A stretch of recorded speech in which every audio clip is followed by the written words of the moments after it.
Hello, Lisa Maestas here. Retirement can bring a lot of changes into a person's life, obviously, and one of those is a big one, and that is housing. So you may be going through this yourself, or you may actually have parents that are going through this. The thing about housing and retirement is sometimes, or many times, the family that you've raised have obviously moved out. You've got a house that is big to raise a family. What are you going to do with that? You also might be living on a fixed income now. So there are a lot of challenges to look into when we're looking at that. So with that, we're going to examine the housing options for seniors.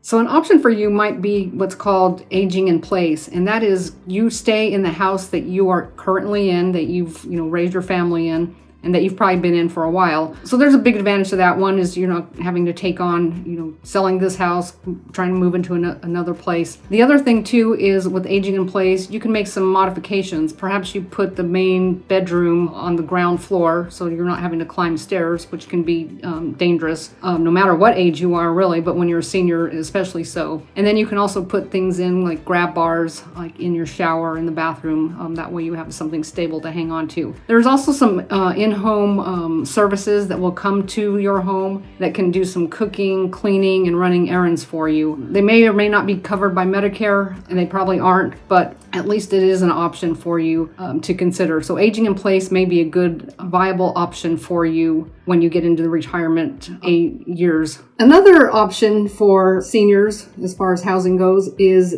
and again, take this into consideration, this is not for everyone, but it can be an option for certain households, and that is either moving in with your kids or having the kids move in with the parents. There's some really big benefits to this. One is you can get instant babysitting by the grandparents, so that frees up some time for their parents. You can grandkids getting to be with their grandparents, that's a huge plus, and both sets benefit from that. Obviously, the expenses are cut on both sides, both babysitting and housing expenses, and you may be able to share all of those expenses. And then the loneliness factor too for seniors, just sitting idly somewhere, not all seniors, but some, when they don't have family close. So it can help stave off the loneliness factor. Again, this is not for everyone, and you should definitely sit down and really talk about all the pros and cons and get some clear guidelines before embarking on this one. But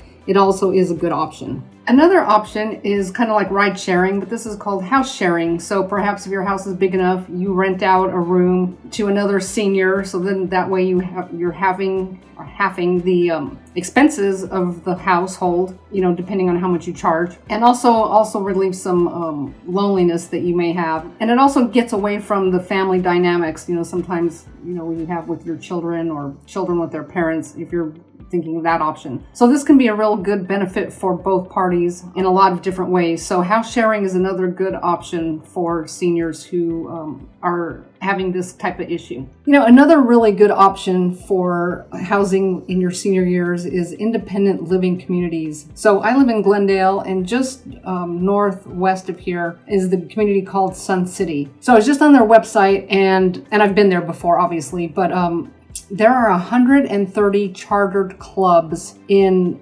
Sun City here, which is not very far from downtown Phoenix. So they have golf, bowling, libraries, and they actually have a magazine that I've gotten at the library before, and it has every type of club you have ever seen. I mean, they do. The rec center has obviously the gym, the pool, you can do laps inside, but there's every type of club and activity. I wish I had the little booklet here so I could read some of them to you, but just any single thing that you've ever been interested in, movie night, arts and crafts, pottery, all types of things like that. So that may be a good viable alternative for seniors and senior living. When I've been out there, just seeing people are active. They're out there walking their dogs, they're riding or driving their little golf carts around. They're getting together and having potlucks at people's houses. So this is really good alternative. The homes out there are not huge, obviously, because people, in that community are not raising families. So, typically 2 bedroom, 2 bath, 2 bedroom, 1 bath.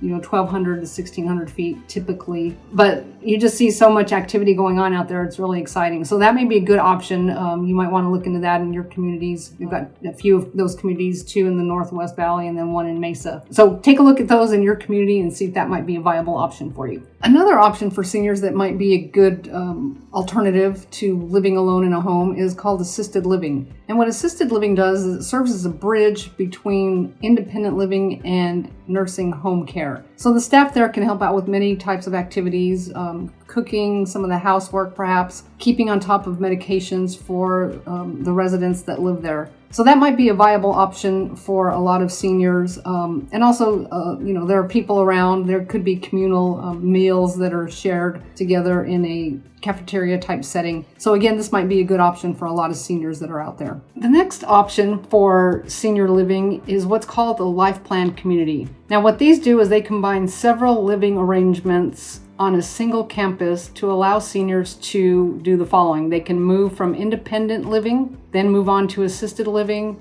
and then to skilled nursing care, depending on the needs that they have. Now, the caveat for this one is it can be very, very expensive. So it is absolutely not for everyone. But if the money is, no object, it may be a good option for certain seniors. Another option that might work for seniors looking for housing in their senior years is called subsidized housing. There are government programs, federal government programs that will help subsidize or stabilize the rent for seniors. And also there are state and local programs that can also be of assistance to seniors in this arena. The one thing to know is start the process early and get a meeting with a housing counselor as early as you can, because the process can be somewhat lengthy. So you definitely want to plan well ahead in advance for that so that you can make sure that your housing needs are taken care of. So would any of these options work for you? Are there any other options that I didn't cover here? If so, I'd love to hear both of those in the comments below. Just go ahead and type those out for me. And I hope you like this